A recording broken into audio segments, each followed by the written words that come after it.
Hello everyone, thank you for taking the time to view our seminar for this week. We want to begin by mentioning how much we have enjoyed viewing the presentations thus far. We hope that you enjoy our presentation on bullying. Bullying is a really important topic to discuss when thinking critically about childhood and the events an individual will likely experience while in this developmental stage. It is likely that each one of us has had previous experiences with bullying in either direct or indirect forms, so we acknowledge that this topic may evoke some negative emotions for some. With that being said, please consider this to be a trigger warning. Some sensitive themes will be discussed in this presentation, including suicide. If at any point while viewing this you feel uncomfortable, please send an email and we will be happy to provide you with a transcript of the presentation. So before we begin, I'd like to orient you all by providing you with a general roadmap for our presentation. We will begin by viewing a video that briefly defines and describes bullying and its forms. Next, we will discuss the prevalence of bullying in our country to understand the severity of the issue. After we have a general understanding of the topic, we will shift our focus to 6 course-related discussions. First, we will address how children and youth are being represented in relation to our topic. Second, we will discuss the groups of people who are shaping this conception of childhood. Third, we will determine what children, if any, are benefited or disadvantaged by this representation of childhood. Our fourth topic of conversation will concern the controversy surrounding bullying that exists today. Our reflection of the controversy surrounding this topic will lead us to the political discussions surrounding bullying and the state of childhood. Finally, we will offer suggestions as to how bullying could be reconceptualized. Please note that our discussion questions will appear alongside the topics that they are related to as we progress through the presentation, similar to how they appear in our lecture content modules. We will end our presentation with some bullying resources. We recognize that although bullying seems to decrease as children leave elementary and high school, it is not impossible to experience bullying in a post-secondary setting. If anyone is currently experiencing bullying, these resources are a great way to reach out for help. People describe bullying in very different ways. Among many definitions, some key features are consistent. We urge you to consider the warning sign on this slide. Please keep these characteristics in mind so that you are better equipped to identify what constitutes as bullying if it happens to you or someone around you. First, bullying is unwanted. A victim never asks to be bullied and often requests the opposite. It is common for victims to ask their bully to stop. However, this request is rarely met. Bullying is also aggressive in nature. Whether this aggression is intentional or not is up for debate, but the act of bullying can be verbally, physically, or emotionally aggressive in nature. It is also repetitive. Instances of bullying often happen more than once, with the most serious cases of bullying happening multiple times per day, every day. Bullying can also happen in a variety of settings. School playgrounds, lunchrooms, or hallways are the most common, but it can also happen on the school bus and at home through online platforms. Bullying also differs in type. The following video will provide some insight into the different types of bullying that exist today. So to start, let's talk about what bullying is. So when someone is bullied, it's intimidation, harassment, or even physical contact that can often be repeated and can be at the hands of one or more people. The thing about bullying is that the person who's being bullied really feels like they don't have the power to stop what's happening to them. Bullying can happen in a few different ways. Bullying can be physical, and that can happen by physical contact, such as pushing, shoving, or hitting. It can be intimidating proximity, someone standing close to you. It can even be somebody taking or breaking your stuff. So all of those are examples of physical bullying. But bullying can also be emotional. Emotional bullying is slightly different. This is name-calling, starting rumors, yelling at someone, and it can also be specifically excluding someone from a group intentionally. There's another type of bullying that's happening much more recently, and that's cyberbullying. Cyberbullying is the use of technology to bully someone. So this can be done by text, this can be done on social media, or even via email. The thing about cyberbullying is that a person who is cyberbullied really can't get away from the bullying because they're always exposed to their social media. And so they really can't have any safe spot to hide from the bully or have respite from the bully. So it can be really devastating and come with some really bad emotional consequences for the person who's being bullied. Again, bullying is never okay. So if you're experiencing any of these things, you deserve help and you should find a trusted adult who can help you. It is no surprise that bullying continues to be a widespread problem in our country. It is important to recognize how many children are impacted by bullying each year so that we can determine effective ways to study, prevent, and treat instances of bullying. According to the Canadian Institutes of Health Research, Canada's bullying situation is quite serious. As a country, we have the 9th highest rate of bullying among adolescents in a study comparing rates among 13-year-olds in 35 countries. 47% of Canadian parents also report that a child of theirs has been or is currently being bullied. And in a self-report among adolescent students in Canada, 1 in 3 reported being bullied recently. Take a moment to notice the discrepancy between the prevalence of bullying as reported by parents compared to the students themselves. Students are reporting bullying at a rate that is less than what would be expected based on the parents' report. This difference could be attributed to the anxiety a child may feel when considering speaking out about being a victim of bullying. Finally, it is critical to note that any participation in bullying increases the risk of suicidal ideas in youth. Youth suicide is a devastating problem that deserves immediate attention from all governments in countries where children experience bullying. 13-year-old Rosalie Cruz died by suicide in December of 2017 after being relentlessly bullied at school and over social media platforms. The following is news coverage including the family's plea for schools to pay more attention to instances of bullying. More anguish for the parents of a bullied girl who took her own life, and now they're also being bullied. KCAL 9's Crystal Cruz is live at Loma Linda Children's Hospital, where the family is saying their final goodbyes. Crystal. Hi, Peter. The family says they are getting a little taste of what their daughter was going through. This happening at a time while they're waiting by their daughter's bedside. She will be pulled off of life support tomorrow at 9 in the evening. My whole world just came crumbling down, not understanding, why, and, A handprint is one of the last memories Charlene Avila will make with her daughter Rosalie before the 13-year-old is pulled off life support and her organs donated. Just how someone can be so mean to her, I mean, as a mom, I'm still asking myself, like, what went wrong? I don't know. Charlene and her husband Freddie say their daughter committed suicide last week because of bullying at her school in Cali Mesa. And Rosalie even journaled some of what she was going through. They told me I was ugly today. They were making fun of me today about my teeth. The Avila's 8th grade daughter, who wanted to be a lawyer and was an avid reader, left her parents a final note. Sorry, Mom and Dad. I love you. And it says, sorry, Mom, you're going to find me like this. Now, Charlene says she's getting bullied on social media with posts like this. For you to do that, I mean, you're heartless. You're a very heartless person, and you have no compassion. Rosalie's parents say they asked the school and district leaders to do something about the bullying and say enough wasn't done. I did everything I'm supposed to do as a father, and these people did not respond because those bullies are still at the school. They're still there right now, and my daughter's gone. The parents say they've turned their daughter's journal over to police. They are not going to let her story just fade away. We've posted a GoFundMe link on our website. When thinking about bullying as a student in this course, it is important for us to critically examine how children and youth are being represented in this context. In most bullying situations, the victim and bully are represented in very different ways. From a general perspective, bullies are shown as powerful, dominating, and immoral individuals, whereas victims are considered to be vulnerable, submissive, and helpless. This is a clear example of a power imbalance that exists in bullying situations. Bullying can also serve to improve or worsen the social status of those involved. Most bullies are represented as having an elevated social status, and therefore, bullying serves to maintain their social rank. Other bullies whose social status is considered to be less secure bully in order to move up on the social hierarchy. Almost all of the time, victims of bullying are represented as having a lower social status. For these individuals, instances of bullying almost exclusively serve to decrease their social status further. At other times, bullies are represented as entertainers. Guerra and colleagues found that some bystanders report bullying as being interesting, noting that they are intrigued to watch the bullying situations.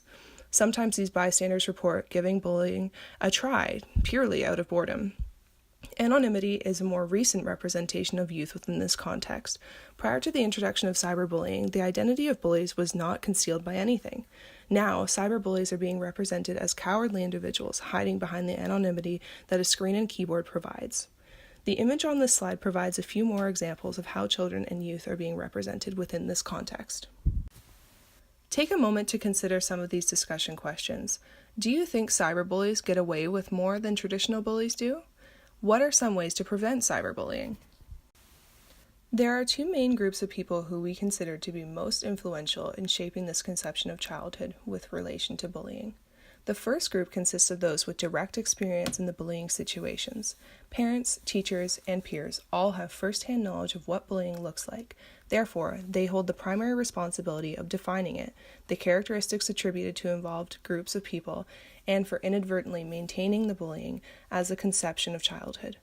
Most children desire to have the highest social status attainable. Their parents wish the same for them. Although most parents would agree that they do not wish their children would use bullying as a means to move up on the social hierarchy, those whose children do use this method may be less likely to describe bullying as solely a negative aspect of childhood. Describing bullying in a less negative light serves a purpose for these parents.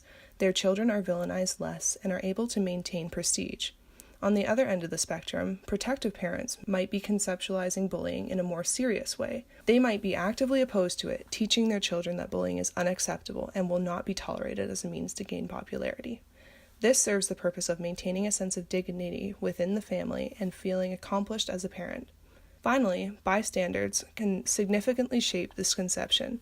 Teachers, peers, and sometimes parents choose to do nothing about bullying that they are aware of.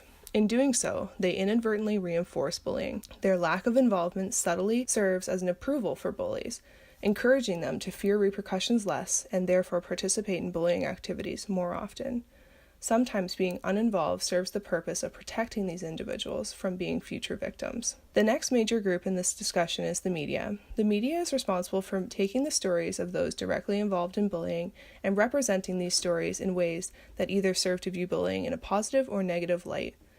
More often than not, the media does represent bullying as a negative life event, but sometimes images in movies and television can show bullying as a way to gain social acceptance and develop social status. In media depictions, the bully is typically the cool or popular kid at school, while the victim is the nerd or the loser. This twisted message still plays a very prominent role in shaping our conceptions of bullying and is not easily explained. In other instances, the media can actually serve to popularize bullies, especially dual-dimensional bullies who seem to have a likable side to them. Take Jim from The Office as an example. He could be considered a bully since he constantly messes with Dwight, but to most, Jim is probably one of their favorite characters. Even though his pranks are playful and are usually not hurtful, some may interpret his actions as bullying. Take a moment to consider the following discussion question. Why is it that students who bully others still enjoy a high social rank? If so many people detest bullying, why does the act of bullying serve to protect or elevate social rank rather than damage it? When it comes to bullying, the scales are largely tipped towards disadvantages rather than advantages. Bullying is a hurtful experience for most people who encounter it. Bullying can cause significant damage to a child's self-esteem, putting them at risk for developing many more life problems down the road. Initially, it might seem as if acts of bullying will always benefit the bully, but this is not always the case. It is believed that neither the bully nor the victim completely benefits from bullying. Rather, both parties are disadvantaged. One might believe that an individual chooses to engage in bullying because they lack morals, but many choose to bully because they are victims themselves. Researchers found that among bullies, very few are considered to be true bullies. True bullies are those individuals who bully others but were never bullied themselves. With that being said, most bullies seem to use various defense mechanisms, such as displacement or projection. The victim, on the other hand, is also disadvantaged. Unfortunately, they are targeted by a bully's cruel verbal, emotional, and/or physical abuse, and thus struggle emotionally and/or physically as a direct result of this mistreatment. Please take a moment to consider the following discussion questions. Do bullies deserve sympathy? Why? Do you think schools do enough to address the concerns present in a bully's life that might encourage them to victimize others? Today, bullying is still a topic of considerable concern and controversy. First and foremost, a lack of agreement in defining bullying creates many problems. How do teachers, parents, and even judges determine whether or not an event or series of events should be considered bullying? This can be further complicated when the bullying escalates to the point of a serious physical altercation. Consider this situation. You read a news story about a recent stabbing. In court, the guilty party defends his actions by stating that he was being bullied by the victim. Is his interpretation of bullying an adequate defense? Some researchers also believe that new parenting styles can sometimes inadvertently create both bullies and victims. Helicopter parents are overly involved in their child's life and almost always take the opportunity to intervene to avoid having their child face challenges. In doing so, their children are sheltered from the troubling aspects of life. They are not forced to learn and grow from their mistakes, and they are rarely faced with the task of overcoming significant barriers. This can prevent a child from maturing socially at the same rate as their peers, making them vulnerable to social rejection. Another type of parent, the lawnmower parent, is one you might not be so familiar with. This parent is willing to mow down anyone who gets in the way of their child's success. These parents can subtly teach their children that it is okay to take whatever steps necessary to advance in life, which in some cases can involve bullying others. The effects of bullying are clearly becoming more and more serious as bullying styles have changed significantly. Emotional and cyberbullying are affecting victims in serious psychological ways. These forms of bullying can be detrimental to a young person's self-esteem. Psychological repercussions can sometimes even have serious enough effects to lead to the development of mental illnesses like depression and anxiety. Another side of the controversy surrounds the idea that some people view bullying as normal or useful in a child's life. These people assert that bullying is an important aspect of a child's younger years as it forces them to develop a strong character backed by resiliency. A final aspect of bullying controversy surrounds punishments for those who engage in these behavior. Some school boards are taking a really tough approach to punishment for bullying, for example, school suspensions or detentions, whereas others argue that this is not helpful and that schools and families should take an educational approach as a consequence of bullying. This leads us to our next discussion related to the required readings of this week. Take a moment to think about these discussion questions. As you are doing so, consider the following situation. In November, St. Michael's College School, a private school in Toronto, made headlines after a video surfaced showing students being severely bullied, to the point of being considered sexual assault. I will spare you the stomach-churning details of the original video, and instead I will show you how the police is reacting to this situation. This coverage is an example of how punishments for bullying can end up being charges laid on the perpetrators. More than 50 witnesses have been identified, and more information comes to us daily. The lurid litany of charges against the 6 boys today were tied to just one incident. Police said today they're investigating 3 others, and there could be more. I can't get into what's leading me to believe that, but I do believe that there's more videos and/or more incidents. The inspector left open the possibility of child pornography charges for those still possessing or distributing the video that led to all this. And they left open the possibility that the school administration could face consequences for how it handled the situation. So we are well past the moment of shocked inaction, of cautious attempts to get a handle on what happened one time. We are at a different point now where the story spirals. And Olivia Stefanovic tells us it's not clear where all this stops. Little consolation can be found outside the prestigious all-boys private school, where goodness, discipline, and knowledge are written on the walls. But the opposite appears to have happened between them. These incidents are clearly indicative we have a problem. 6 students between the ages of 14 and 15 are facing charges of assault, gang sexual assault, and assault with a weapon, stemming from a video that the principal received last Monday evening and didn't report to police until Wednesday. I know I'm being criticized for that, but I've spoken with the victim's parents. They are very pleased with the timeline. But all the negative attention has led to threats against the school and a heavy police presence. 4 incidents are being investigated, including the alleged sexual assault in a locker room. I'm not going to comment. I think the media's only made it worse. So. Why is that, sir? Few want to address the severity of the crimes, at least with the media. How are you feeling about today's charges? Do you feel safe sending your son to this school? Yeah. Why is that? Because it's a good school.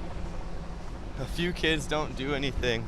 I think some people can relate to this. The reaction from parents dismays this former student. I think that's absolutely ridiculous how they're more focused on saving the name of St. Mike's over even addressing like what this kid must have went through. I think that's absolutely unbelievable, and it honestly sickens me.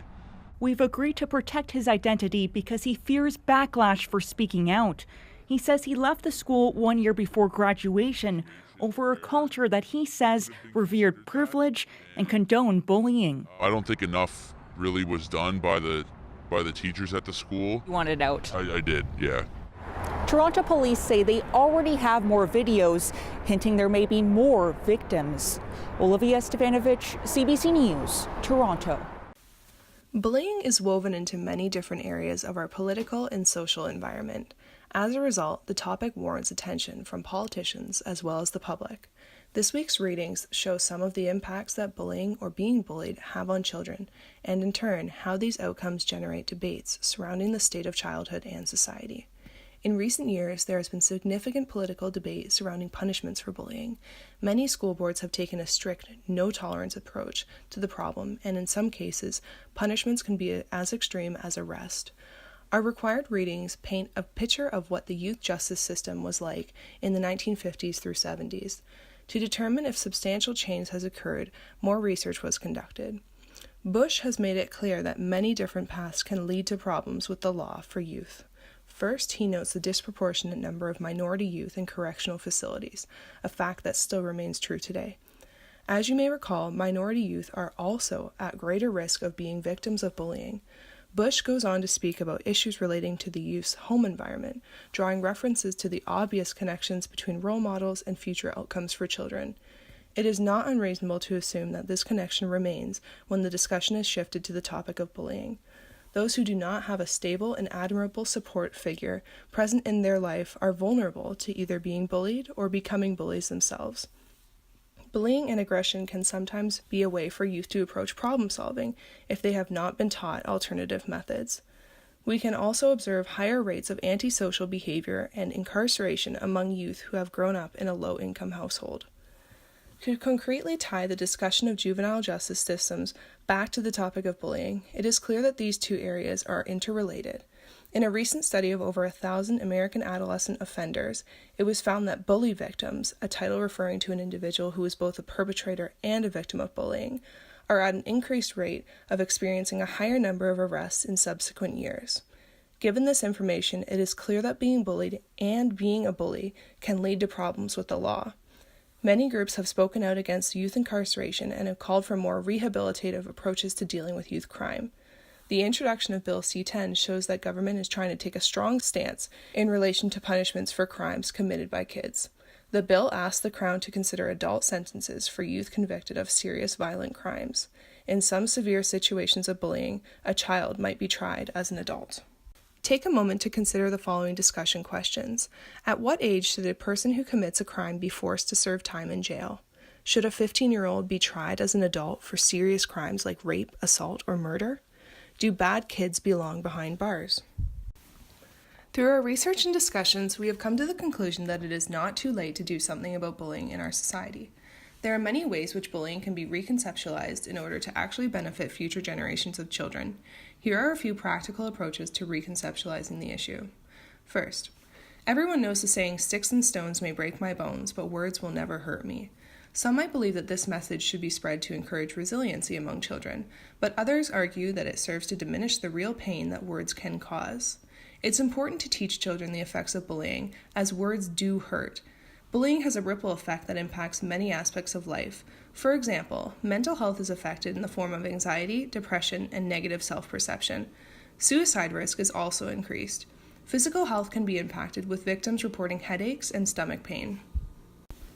Poor mental health can be linked to lower academic achievement and an increased number of absences from school. A longitudinal study of middle school students compared psychosocial functioning at the beginning of a fall semester and the end of the following spring semester. Results showed that peer victimization in the fall predicted poor psychosocial and physical outcomes for the spring. This, in turn, predicted a disconnect from academics.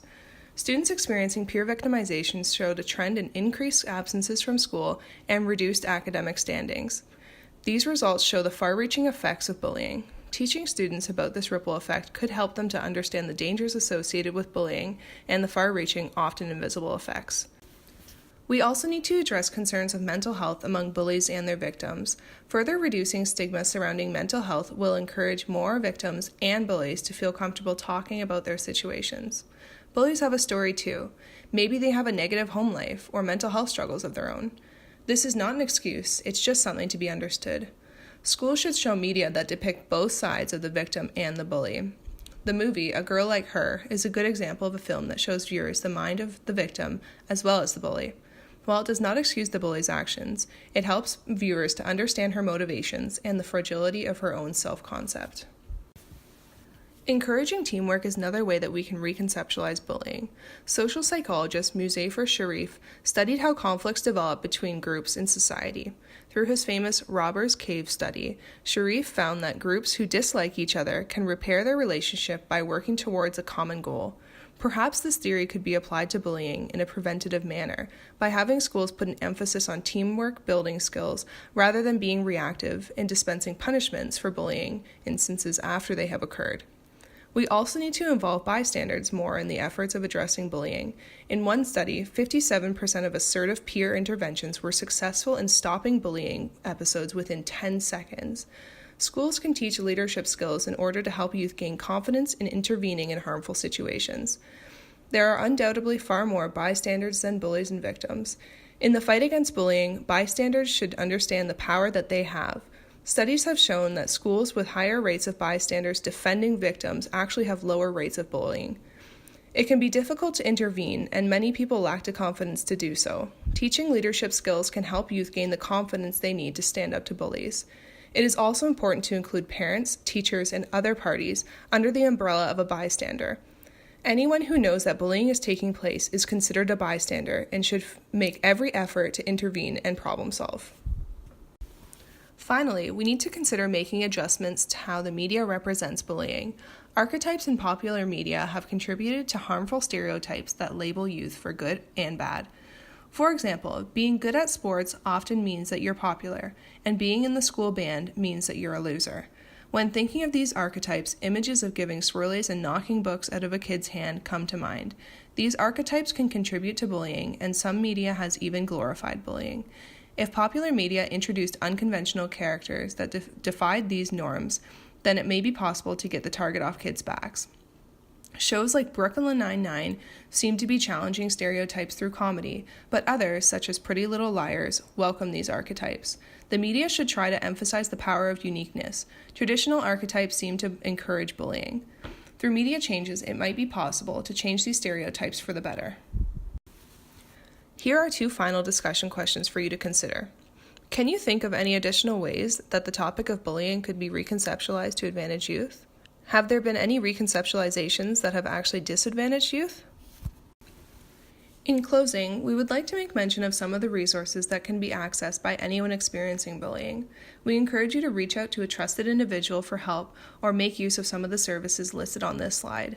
This concludes our seminar on bullying. Thank you so much for your attention. We hope that you have learned something from our presentation and are critically thinking about bullying and its relation to our course content.